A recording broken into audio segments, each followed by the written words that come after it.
السلام علیکم ورحمۃ اللہ وبرکاتہ۔ نفحۃ العرب میں آج ہم لوگ آگے کا سبق پڑھنے جا رہے ہیں۔ اس کو ہم لوگ 4 اسٹیپ میں ڈیوائیڈ کریں گے ہر سبق کو۔ پہلا اسٹیپ رہے گا جس میں ہم عبارت پڑھیں گے صاف اعراب کے ساتھ، تاکہ آپ کو سمجھ میں آ جائے کہ کون سے لفظ پہ کون سا اعراب پڑھا گیا ہے۔ دوسرا جو اسٹیپ رہے گا ہمارا وہ رہے گا تحقیق کا۔ ہر لفظ کی ایک تحقیق کریں گے، کون سا لفظ کیا ہے، اسم ہے تو اس کا واحد اور جمع کیا ہے، معنی کیا ہے، فعل ہے تو اس کا کون سا صیغہ ہے، کون سا باب ہے اور اس کا معنی کیا ہے۔ اس کے بعد تیسرا اسٹیپ ہمارا رہے گا ترکیب کا، جس میں ہر لفظ کا آپس میں کس طرح کا تعلق ہے اس کو پڑھیں گے۔ اور چوتھا اسٹیپ ہمارا آخری رہے گا ترجمہ کا، کہ ہم آخری میں ترجمہ کریں گے اور ضرورت پڑی تو تھوڑی بہت اس لفظ کی یا اس اسٹوری کی، کہانی کی تشریح کر دیں گے۔ حالانکہ ضرورت پڑے گی نہیں، مگر جہاں بھی ضرورت پڑی وہاں۔ تو یہ 4 اسٹیپ ہمارا رہے گا: اعراب، تحقیق، ترکیب، ترجمہ۔ سب سے پہلے ہم لوگ اعراب پڑھ لیتے ہیں۔ استماع الاغتیابی۔ قال العتبی حدثنی ابی عن سعید القصری قال نظر الی عمرو بن عتبۃ ورجل یشتم بین یدی رجلا فقال لی ویلک وما قال لی ویلک قبلها نزح سمعک عن استماع الخنا کما تنزہ لسانک عن الکلام بہ فإن السامع شریک القائل وإنه عمد إلى شر ما في وعائه فأفرغه في وعائك ولو ردت كلمة جاهل في فيه لسعد ردها كما شقي قائلها وقد جعله الله تعالى شريك القائل فقال سماعون للكذب وأكالون للسحت۔ تو یہ ہو گیا آپ کا اعراب۔ اب آتے ہیں تحقیق پر، ایک ایک لفظ کی تحقیق کر لیتے ہیں۔ پہلا ہے استماع، یہ باب افتعال سے ہے۔ دوسرا ہے اغتیاب، یہ بھی باب افتعال سے، حالانکہ یہاں پہ دونوں مصدر کے طور پہ استعمال ہوئے۔ استماع معنی سننا زور دے کر کے، سمیع معنی بھی سننا ہے، استماع کے معنی تھوڑا سا زور دے کر کے سننا۔ اغتیاب کے معنی ہو گیا بری بات یا غیبت یا شکایت، کچھ بھی۔ قال یقولو، نصر ینصر باب سے فعل ہے، یہاں ماضی کا صیغہ ہے کہنا۔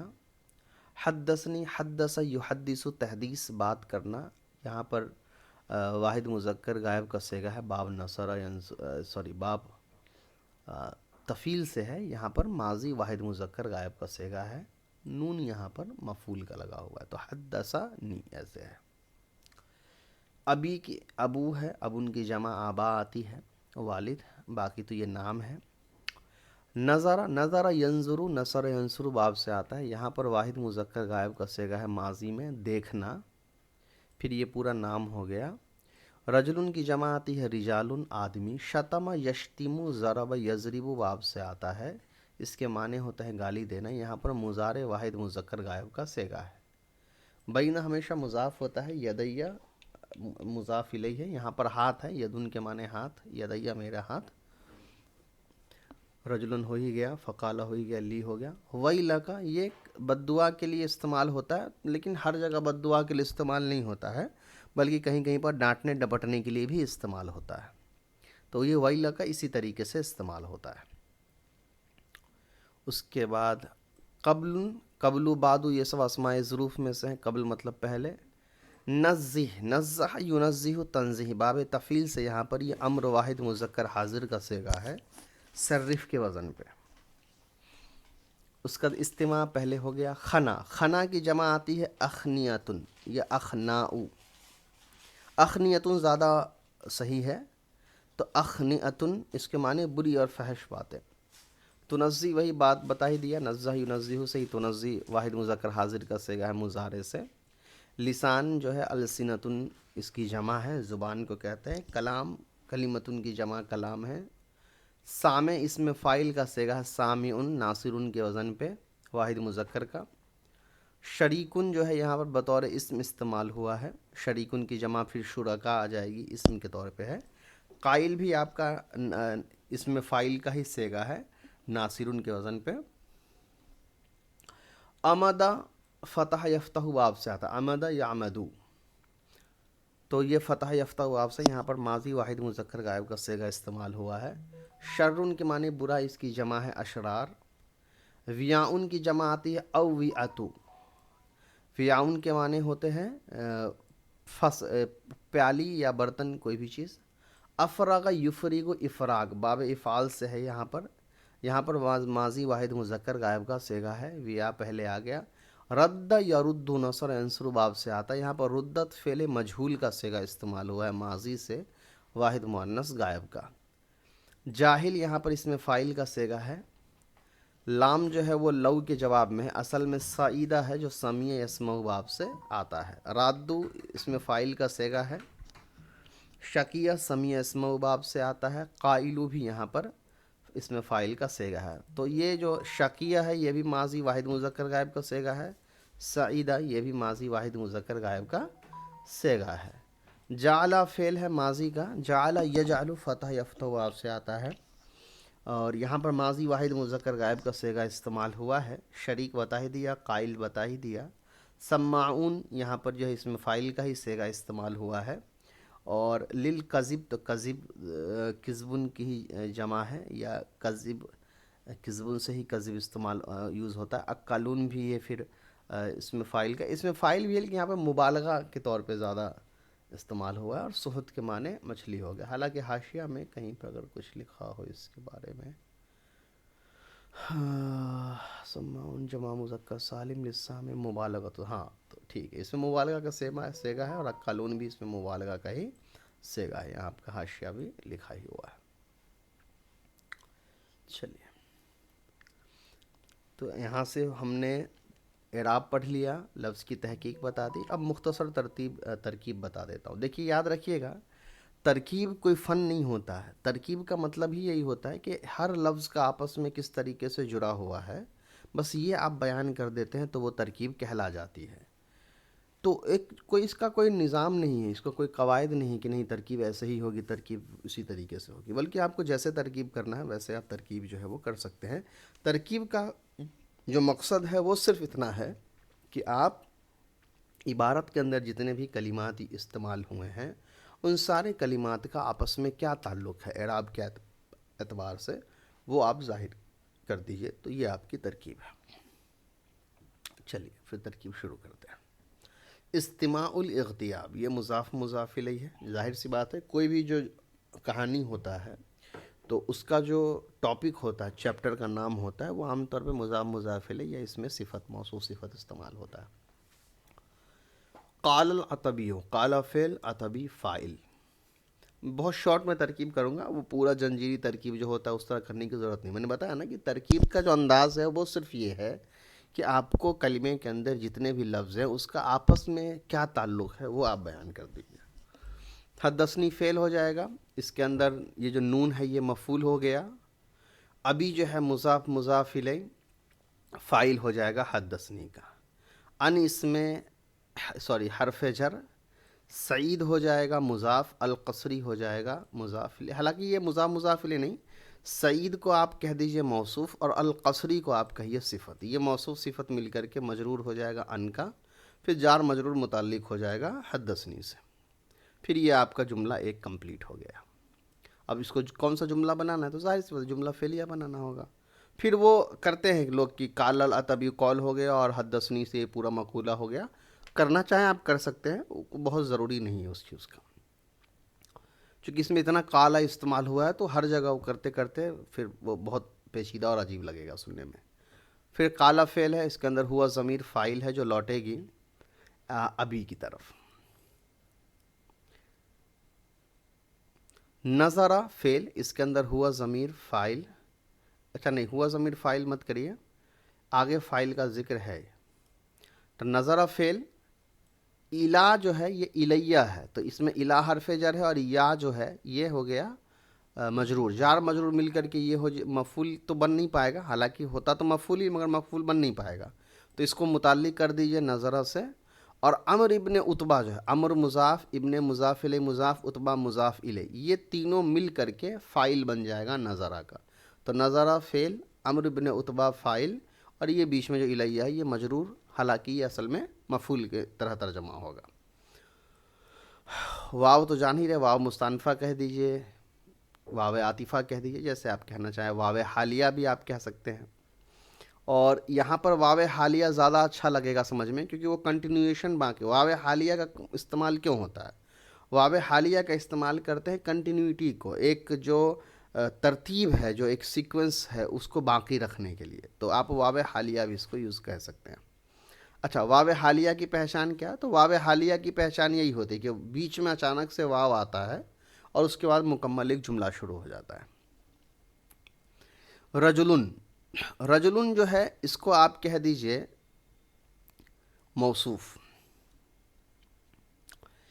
یشتم فعل ہے، اس کے اندر ہوا ضمیر فاعل ہے جو لوٹے گا رجلن کی طرف. بینہ مضاف، یدیہ مضاف الیہ، پھر اس کے اندر یا مضاف، تو مضاف مضاف الیہ پورا ہو گیا. یہ پورا کا پورا مضاف مضاف الیہ مل کر کے متعلق ہو جائے گا یشتمو سے، اور رجلن بن جائے گا مفعول. پھر یشتم فعل اپنے فاعل، متعلق اور مفعول سے مل کر جملہ فعلیہ خبریہ ہو کر صفت بن جائے گا. رجلن کا اور موصوف صفت مل کر کے یہ بن جائے گا حال.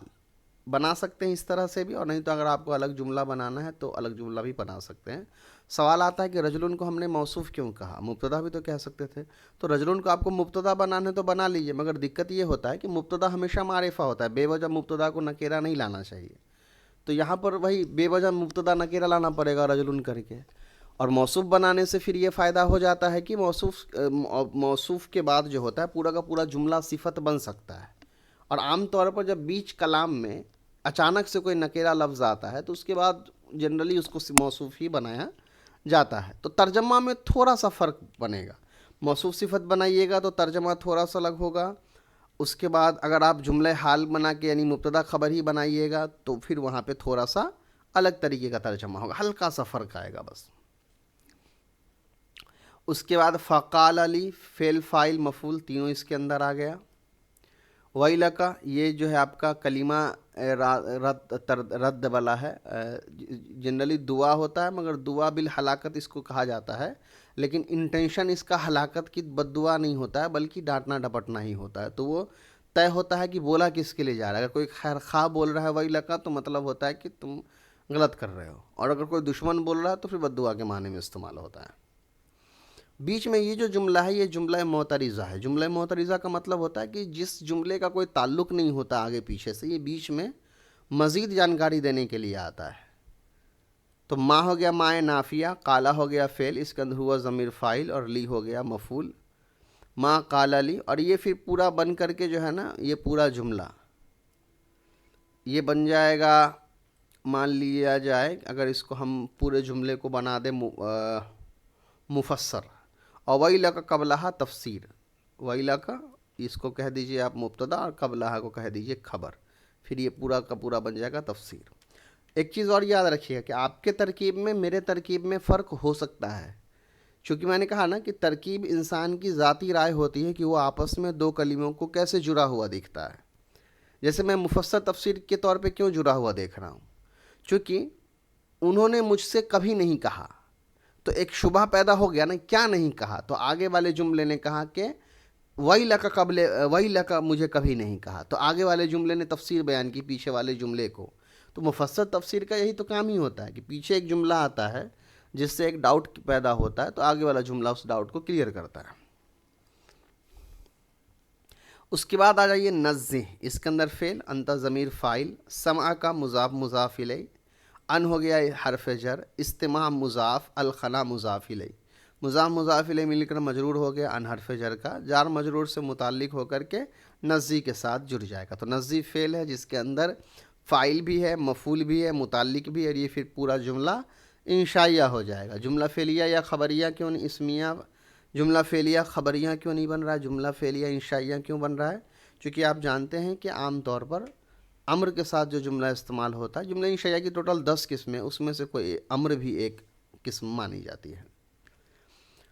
اس کے بعد آتا ہے کما تنزہ، تو کا حرف جر ہو گیا، ما اس میں موصول کے طور پہ ہے، حالانکہ کما بھی جنرلی ایسے ہی استعمال ہوتا ہے کما کے طور پر بھی، لیکن توڑ کے میں نے الگ الگ بتایا آپ کو۔ تنزہ جو ہے یہ فعل ہے، اس کے اندر انت ضمیر فاعل ہے، لسانہ کا جو ہے یہ مضاف مضاف الیہ مفعول ہے، ان حرف جر ہے، الکلام مبتدا ہے، بھی جو ہے یہ جار مجرور مل کر کے خبر بن جائے گا، کلام مبتدا کا، پھر مبتدا خبر مل کر کے واپس سے مجرور بن جائے گا ان کا، پھر جار مجرور یہ متعلق ہو جائے گا تنزہ سے، پھر جملہ فعلیہ خبریہ ہو جائے گا۔ اچھا، اگر بیچ میں ما موصول اور صلہ والی بات ہے تو پھر ما موصول ہو جائے گا اور یہ پورا صلہ ہو جائے گا، پھر موصول صلہ مل کر کے مجرور جو ہے کاف حرف جر کا، اور پھر جار مجرور مل کر متعلق ہو جائے گا نزہ سے یا کسی اور جملے شبہ جملے سے۔ اس کے بعد آگے دیکھیے فا حرف، فا جوابیہ سببیہ بھی بول سکتے ہیں، ان حروف مشبہ بالفعل ہے، السامع اس کا اسم ہے، شریک مضاف، قائل مضاف الیہ، مضاف مضاف الیہ مل کے خبر بن گیا انا کا۔ پھر واو عاطفہ بول دیجئے، ان حروف مشبہ بالفعل، ہو اس کا اسم، عمد فعل، اس کے اندر ہوا ضمیر فاعل، الی حرف جر، شرری مضاف، ما ضمیر مضاف الیہ، ما اسم موصول مضاف الیہ، مضاف مضاف الیہ مل کر متعلق ہو جائے گا عمد کی طرف، مضاف مضاف الیہ مل کے پہلے مجرور بن جائے گا الی کا، پھر جار مجرور مل کر متعلق ہو جائے گا عمد کا، فی حرف جر ہے، ویائی مضاف، ہی ضمیر مضاف الیہ، مضاف مضاف الیہ مل کر کے پھر مجرور بن جائے گا فی حرف جر کا، پھر جار مجرور مل کر متعلق ہو جائے گا عمدہ سے واپس، ٹھیک ہے۔ اس کا یہ پورا جو ہے جملہ مبتدا، یہ عمدہ سے جو ہے، عمدہ سے یہ پورا جملہ فعلیہ خبریہ ہو کر کے خبر، اور ہو ضمیر ہو جائے گا مبتدا، پھر یہ جملے اسمیہ ہو جائے گا۔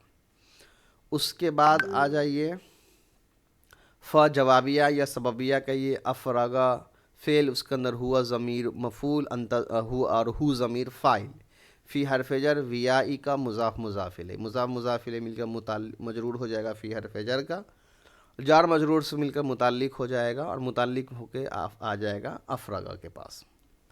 واو مستانفہ کہہ دیجئے، واو عاطفہ کہہ دیجئے، دونوں مستانفہ اور عاطفہ میں کیا فرق ہے سمجھ لیجیے۔ عاطفہ کا مطلب ہوتا ہے کہ اس جملے کا تعلق پیچھے سے ہے، اور مستانفہ کا مطلب ہوتا ہے کہ اس جملے کا تعلق اب زیادہ پیچھے سے نہیں، یہاں سے ایک نیا جملے کے طور پہ دیکھا جا سکتا ہے اس کو۔ تو معنی کے اعتبار سے اگر دیکھیے گا تو ایک نیا جملے کے طور پہ دیکھ سکتے ہیں، اور اگر ایک کہانی کے اعتبار سے دیکھیے گا کہ پورا سیکوینس میں ایک کہانی آ رہا ہے، تو پھر دونوں استعمال کر سکتے ہیں۔ لو جو ہے یہ اس میں حرف شرط ہے، اس کے بعد ردت فعل مجہول، کلمۃ جاہل مضاف مضاف الیہ اس کا نائب فاعل، فی حرف جر، اس کے بعد فی ہی، یہ اصل میں فی ہی جو ہے یہ فمی ہی سے بنا ہوا ہے، یاد رکھیے گا، یہاں دیکھیے ہے نا، فی فمی ہی، تو فمی ہی کو کبھی کبھی فی ہی کے طور پہ لکھا جاتا ہے، الگ الگ کتابوں میں آپ دیکھیں گے لکھا ہوا، تو یہ اصل میں فمی ہی ہے، تو یہ فمی ہی مضاف مضاف الیہ مل کر کے مجرور ہو گیا فی حرف جر کا، پھر جار مجرور مل کر متعلق ہو جائے گا ردت کے، یا پھر جاہل کے بھی کر سکتے ہیں آپ۔ پھر یہ پورا جو جملہ ہے ردت سے لے کر کے پورا یہ جملہ بنے گا شرط، کیونکہ حرف شرط پیچھے آیا ہوا ہے۔ لام جو ہے یہ جواب شرط ہے، سعید فعل، رادوہا مضاف مضاف الیہ فاعل، فعل فاعل مل کر کے جزا، کما پھر وہی سیم ترکیب جو اوپر گزری ہے اس کی، شکیہ فعل، قائلوہا مضاف مضاف الیہ اس کا فاعل، جملہ فعلیہ خبریہ ہو کر کے صلہ، پھر صلہ مل کر کے مجرور بنا دیجئے، مجرور مل کے متعلق کر دیجئے کسی سے، یا پھر پیچھے والے جملے سے متعلق کر دیجئے، وہ آپ کے ہاتھ میں ہے۔ واو مستانفہ کر دیجئے، قد حروف توقع یا تحقیق کے لیے عام طور پہ ماضی پر ہی داخل ہوتا ہے، تو جعل فعل، اس کے اندر ہو ضمیر مفعول، اللہ فاعل، تعالی اللہ فاعل ہے، اور یہاں پر آپ اللہ کو پہلے موصوف اور تعالی کو جملہ فعلیہ خبریہ ہو کر کے صفت، موصوف صفت مل کر کے تب فاعل، شریکہ مضاف، قائل مضاف الیہ، مضاف مضاف الیہ مل کر کے مفعول بن جائے گا جعل کا۔ جعل کو دو مفعول لگ سکتا ہے، اس میں کوئی دقت نہیں ہے، پھر جملہ فعلیہ خبریہ ہو گیا۔ فا حرف سببیہ کہہ دیجئے، کالا فعل، اس کے اندر ہوا ضمیر فاعل جو اللہ تعالیٰ کی طرف لوٹ جائے گی، اور اس کا یہ پورا سماعون للکذب ہے، تو سماعون کو جو ہے یہ آپ مبتدا بنا دیجیے اور للکذب کو خبر بنا دیجیے، اور اکالون مبتدا، للسحت جو ہے یہ خبر بن جائے گا۔ یا دوسرا ایک طریقہ کیا ہے، حالانکہ چونکہ یہ نکیرہ ہے تو نہیں بننا چاہیے، تو ہم کیا کر لیں گے کہ اس سے پہلے ہم کو جو ہے محذوف مانیں گے، ہم ضمیر ہے، مبتدا بن سکتا ہے، تو ہم مبتدا، سماعون للکذب یہ پورا بن جائے گا خبر، یہ پورا بنا دیجیے آپ معطوف، اور اکالون للسحتی معطوف علیہ، پھر معطوف معطوف علیہ مل کر کے خبر بن جائے گا ہم مبتدا کا۔ کہیے کہ معطوف معطوف علیہ بنا رہے ہیں، بیچ میں تو ہے نہیں، تو ہم جیسے ہم کو محذوف مان رہے ہیں، مان لیجیے واو حرف عطف بھی آپ محذوف۔ حالانکہ نیچے کے تحقیق جو ترکیب دی گئی ہے اس کو بھی دیکھ لیجئے، خبر محذوفین ای ہم سماعون، یعنی یہاں پر جو ہے یہ محذوف خبر ہے، اس کا ہم جو ہے چھپا ہوا ہے، والضمیر للمنافقین، اور یہاں پہ ہم جو ہے وہ منافق کی طرف لوٹ رہی ہے، وہی بات یہاں پہ سماعون کے ساتھ بھی ہے، جمع مذکر سالم کا صیغہ ہے، سیما کے لیے آتا ہے، مبالغہ ہے، سننے کے لیے ہے۔ وقضا اکالون جمع مذکر سالم للاکالی مبالغۃ العاقلی، عاقل کھانے والے کہتے ہیں، اسی سے مبالغہ کا صیغہ ہے۔ چلیے اب آتے ہیں ترجمہ پر۔ استماع الاغتیاب، بری باتوں کا سننا یا سننے کا طلب رکھنا، دونوں ترجمہ ہم کر سکتے ہیں۔ قال العتبی، عتبی کہتے ہیں، حدثنی ابی عن سعید القصری، سعید قصری سے روایت کرتے ہیں میرے والد صاحب، کہتے ہیں، قال نظر الی عمرو بن عتبہ، عمرو بن عتبہ، میری طرف عمرو بن عتبہ نے دیکھا، وَرَجُلٌ يَشْتِمُ بَيْنَ يَدَيَّ رَجُلًا، اب دیکھیے وہ جو میں نے بتایا تھا، اگر موصوف صفت بنائیے گا تو کیا ہوگا، ایسے آدمی کو جو میرے در سامنے دوسرے آدمی کو گالی دے رہا تھا، یہ ترجمہ ہے موصوف صفت کا، اور اگر حال بنائیں گے تو اس حالت میں دیکھا کہ ایک آدمی میرے سامنے دوسرے آدمی کو گالی دے رہا تھا، یہ حالت کا ترجمہ ہو گیا۔ فقال علی، تو مجھ سے کہا، ویلک، بربادی ہو، وما قال علی ویلک قبلہا، اور مجھے کبھی اس سے پہلے ویلک نہیں کہا تھا۔ اس کا آیت کنٹینیو رکھتے ہیں کہ نزہ سمعک عن استماع الخنا، کہ بری باتوں سے پاک رکھو اپنے سننے کے ساتھ، یعنی ہونا چاہیے کان، لیکن یہاں سننے کی طاقت کہہ رہے ہیں کہ اپنے سننے کو پاک رکھو بری باتوں کو سننے سے، کما تنزہ لسانک، جیسے تم پاک رکھتے ہو اپنے زبان کو، ان الکلامی بھی، اس کو بولنے سے، فإن السامع، اس لیے کہ جو سننے والا ہے، شریک القائلی، کہنے والے کے شریک ہے، یعنی بولنے والا کہنے والے کے ساتھ شریک ہوتا ہے، بولنے والا کہنے والے کیا کہہ رہا ہوں، سننے والا بولنے والے کے ساتھ شریک ہوتا ہے، یعنی اگر آپ بری بات بول بھی نہیں رہے، صرف سن بھی رہے ہیں، تو گویا کہ آپ بولنے والے ہی ہیں۔ اس کا کہہ رہے ہیں وَأَنَّهُ عَمَدَ إِلَى شَرِّ مَا فِي وِعَائِهِ، اس لیے کہ اس نے ارادہ کیا، یعنی کہنے والا جو بری بات کہنے والا ہوتا ہے، اس نے ارادہ کیا، إِلَى شَرِّ مَا، ایسی برائی کے چیزوں کے بارے میں جو فی وعائہ، جو اس کے برتن میں ہے، یعنی اس سے مراد ہے اس کے گلے میں ہے، جو اس کے گلے میں جو برائی تھی، اس کے دل میں جو برائی تھی، فَأَفْرَغَهُ فِي وِعَائِكَ، اس نے اڑھیل دیا، اس نے وہ برائی تمہارے سینے میں، تمہارے دل میں یا تمہارے برتن میں ڈال دیا۔ وَلَوْ رُدَّتْ كَلِمَةُ جَاهِلٍ فِي فَمِهِ یا فِي فِيهِ، تو اگر اس کے منہ سے جاہل کے کلمات کو لوٹا دیا جاتا، لَسَعِدَ رَادُّهَا، تو لوٹانے والا اچھا ہوتا، کما شقی قائلها، جیسا کہ اس کا کہنے والا برا ہوتا ہے، یعنی برائی کہنے والا جب تمہارے سامنے کسی کی برائی کرتا ہے یا بری باتیں کرتا ہے یا بری چیزیں کرتا ہے اور تم اس کو سنتے ہو تو تم بھی اس کے کہنے والوں کے ساتھ شریک ہوتے ہو. بہتر وہ انسان ہوتا جو اس قسم کی بری باتوں کو ہٹا دیتا، لوٹاتا، ختم کرتا، اس کو نہیں سنتا. تو جو نہیں سنتا تو جیسے وہ بہت نیک آدمی ہوتا، ٹھیک ویسے ہی جو سننے والا یا کہنے والا ہوتا ہے وہ بہت بد نیک اور برا آدمی بن جاتا ہے. اس کا کہنا اللہ تبارک و تعالیٰ نے کہنے والے کو جعلہ، ہو سے مراد ہے سامع، سننے والے کو اللہ تعالیٰ نے کہنے والے کے شریک قرار دیا ہے کہ سماعون للکذب وقالون للسحت، کہ وہ لوگ جو ہے جھوٹوں کو بہت زیادہ سننے والے اور مچھلی کھانے والے لوگ ہیں. چلیے، یہ منافقین کے بارے میں ہے اس وقت، اس لیے ہم کی ضمیر ادھر ہی لوٹے گی. تو یہ آپ کی ایک سبق ہو گئی. انشاءاللہ اگلے کلاس میں قوت الفصاحتی کو ہم کمپلیٹ کریں گے. میں نے اسٹارٹنگ میں ہی کہا تھا چونکہ تحقیق زیادہ لگے گا تو اسی لیے ہم لوگ اس کو بہت شارٹ تھوڑا تھوڑا کر کے ہی پڑھ پائیں گے. اگر صرف مجھے ترجمہ کرانا ہوتا تب تو بہت جلدی ہو جاتا، 3-4 پیج ہم ڈیلی کرتے تو کمپلیٹ ہی ہو جاتا، مگر فائدہ نہیں ہے. کوئی کتاب پڑھیے، تھوڑا ہی پڑھیے لیکن اچھے سے پڑھ لیجیے. السلام علیکم ورحمۃ اللہ.